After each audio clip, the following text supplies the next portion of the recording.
Is this not the greatest political story of all time? I just wanted to take a minute to talk about the differences between what's happening in the Trump campaign and what's happening in the Biden campaign. It's really a question of political competence on the part of the Biden campaign and absolute and utter political malpractice on the part of the Trump campaign. All highlighted, by the way, with the unbelievable gift of Rudy Giuliani, the president's personal attorney, in a hotel room, in a compromising position with somebody who he knows to be a 15-year-old girl. That's today's headline.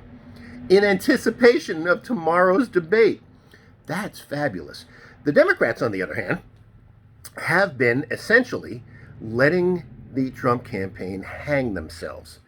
It's a question of discipline, political discipline, and certainly prior to this election, Joe Biden was known as a walking gaffe machine. Everybody was worried that crazy Uncle Joe was going to say some pretty crazy stuff. Well, that's turned out not to be the case. They've been a tremendously disciplined campaign. Joe Biden hasn't said tremendously crazy stuff, even when interrupted numerous times in the last debate when they faced each other. Donald Trump, on the other hand, has been the picture and walking definition of lack of political discipline. In the last 2 weeks of this election, rather than talking about his accomplishments while in office, which admittedly are horrific, but they do speak to his base, he does have a wall.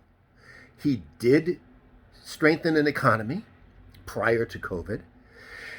And he has had some other social programs, including packing the Supreme Court and the circuit courts with arch conservatives. He could be running on that easily. He could be messaging the downfall of Roe versus Wade shortly, easily. Rather than doing that, he has spent the past week, and certainly the most memorable recent part of this election, expressing his own grievances one after the other on Twitter. That's political malpractice. And it's going to result probably in the loss of the Senate and the loss of the executive branch. And probably in the loss of the judicial dominance that the Republicans got in the first place, because there has to be an answer for this. So, on top of all this is this revelation that Sacha Baron Cohen has completely played Rudolph Giuliani in one of the greatest political hit jobs in history. It's brilliant. And it comes out day after tomorrow, the day after the debate. So I thought I'd talk just briefly about political competence on the part of the Democrats, disciplined messaging, and political incompetence on the part of the Trump campaign, impulse control or lack thereof, and expression of what is most immediately in front of you.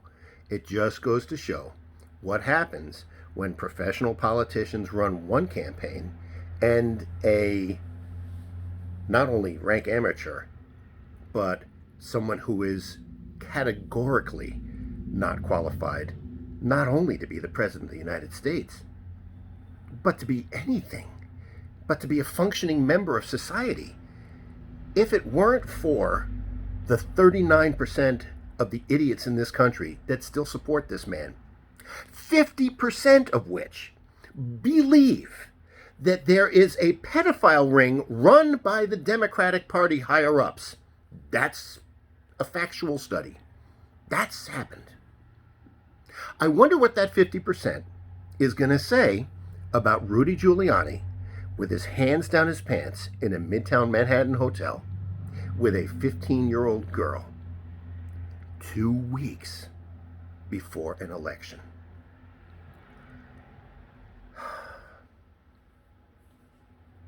This is freaking awesome.